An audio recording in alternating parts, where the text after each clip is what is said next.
Sang Raja yang kembali, kisah Charles II dari Inggris. Langit London bergulung kelabu di atas Istana St. James pada hari yang dingin di bulan Mei, tahun 1630.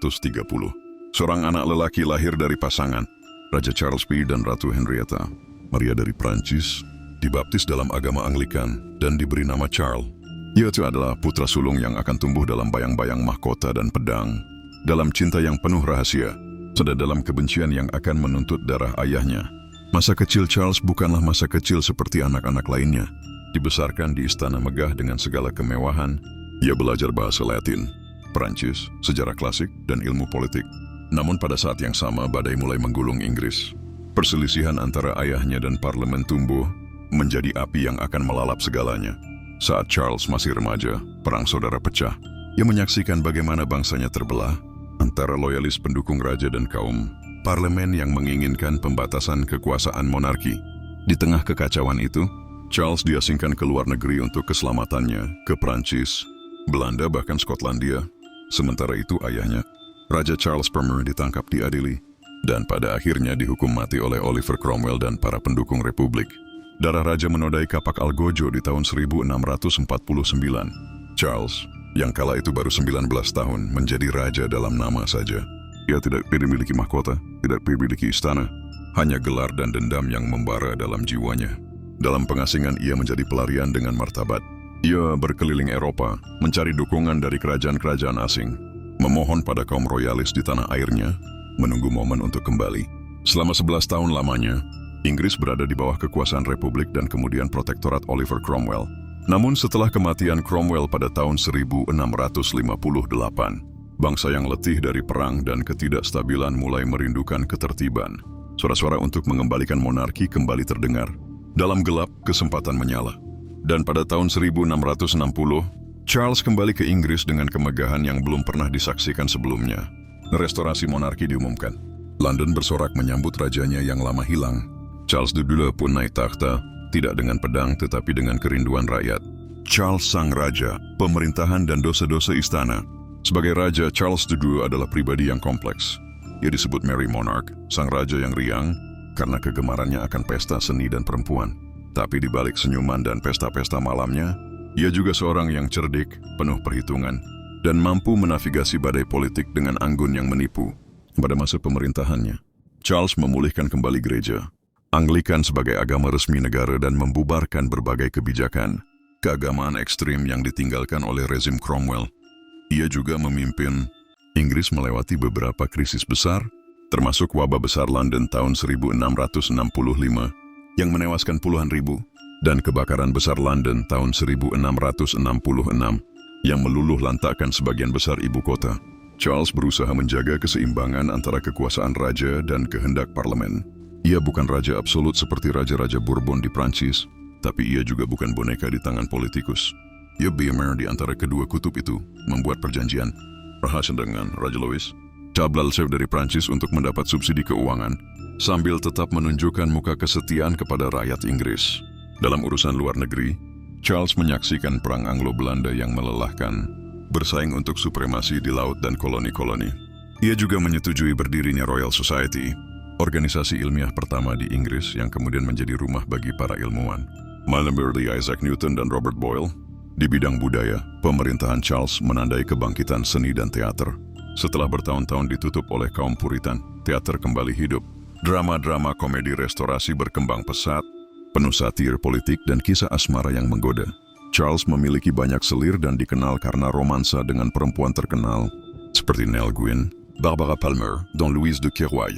Ia memiliki banyak anak di luar nikah, namun tidak pernah memiliki pewaris sah dari istrinya, Ratu Catherine dari Braganza. Ia menyayangi anak-anak haramnya dan memberi mereka gelar, serta tanah, termasuk James Scott, Adipati Monmouth, yang kemudian memberontak setelah kematiannya. Akhir sang raja dan warisan yang ditinggalkan.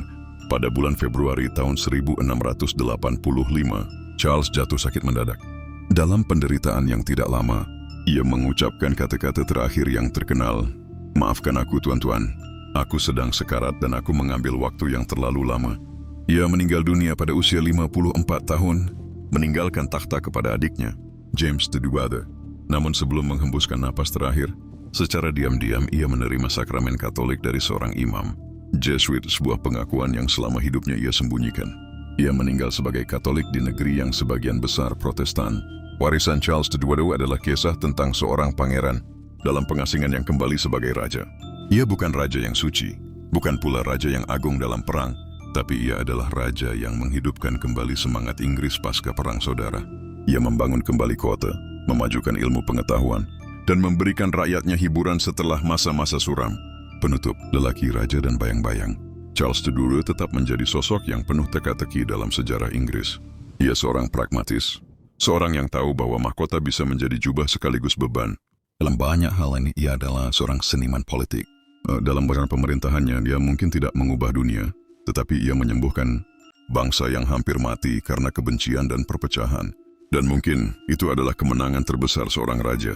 Bab baru di istana, selir, skandal, dan anak-anak tanpa mahkota. Istana Whitehall gemerlap setiap malam. Lilin-lilin berpendar di ruang dansa yang megah, sementara musik merdu dari gesekan biola mengalun menyentuh jiwa.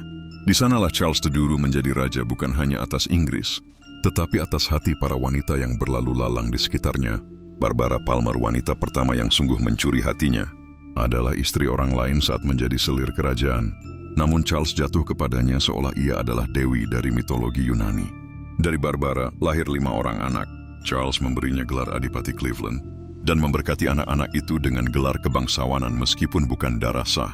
Namun cinta Charles tidak berhenti pada satu nama.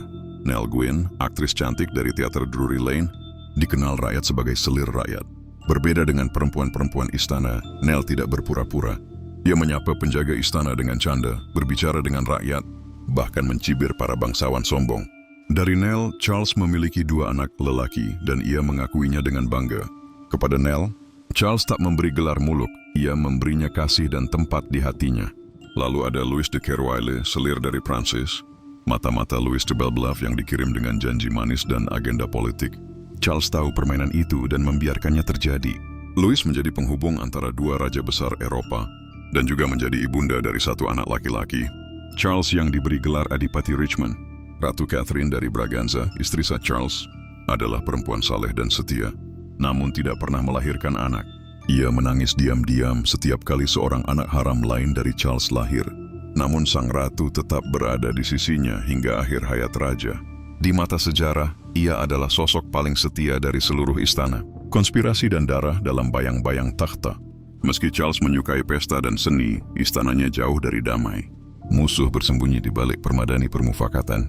Tahun demi tahun desas-desus tentang konversi Charles ke Katolik menguat. Inggris adalah negeri Protestan yang takut akan segala hal yang berkaitan dengan Roma.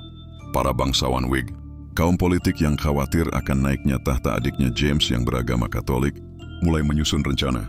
Plot Paus, sebuah konspirasi palsu yang dikarang oleh seorang penipu bernama Titus Oates, menuduh adanya rencana pembunuhan terhadap raja oleh umat Katolik.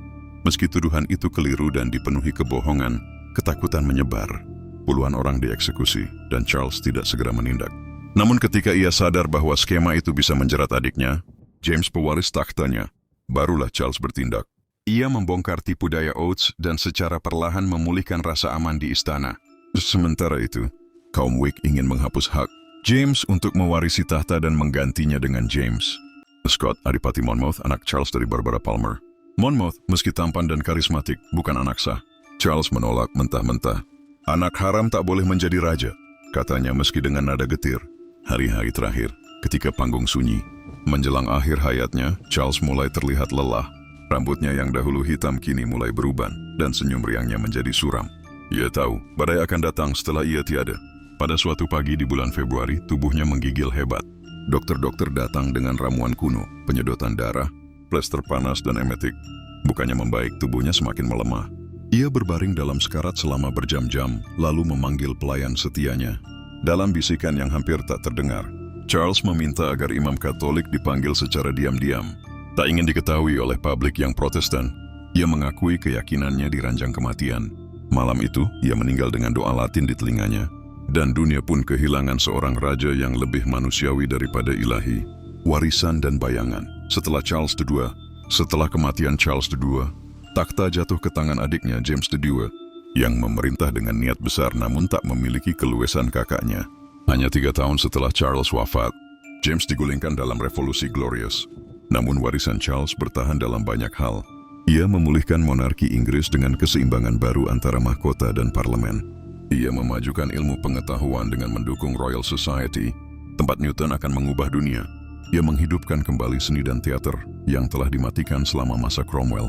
Ia menjaga kerukunan relatif antar agama, meski ia sendiri menyembunyikan imannya. Ia menjaga stabilitas dalam masa sulit, dengan diplomasi yang cerdas dan sikap yang bijak dalam menghadapi intrik politik. Rakyat mengenangnya bukan karena kekuatan besi atau keagungan perang, tetapi karena kemanusiaan, keluasan dan rasa humor.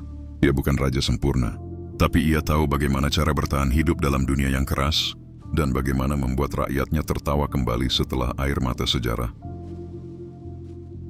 Parlemen ingin raja yang tak berbicara, rakyat ingin raja yang tak bertindak, dan bangsawan ingin raja yang bisa mereka kendalikan. Tapi aku dah dilahirkan bukan untuk menjadi boneka dalam teater orang lain. Aku telah hidup di antara para pendeta, pelawak, dan pengkhianat. Dan satu hal yang kupelajari, tidak semua yang tampak suci itu setia, dan tidak semua yang tertawa itu bodoh. Aku membiarkan diriku dikelilingi para don wanita, bukan karena kelemahan, tapi karena di dunia yang penuh dengan pengkhianatan, hanya di antara tawa dan ciuman, aku bisa merasa manusia.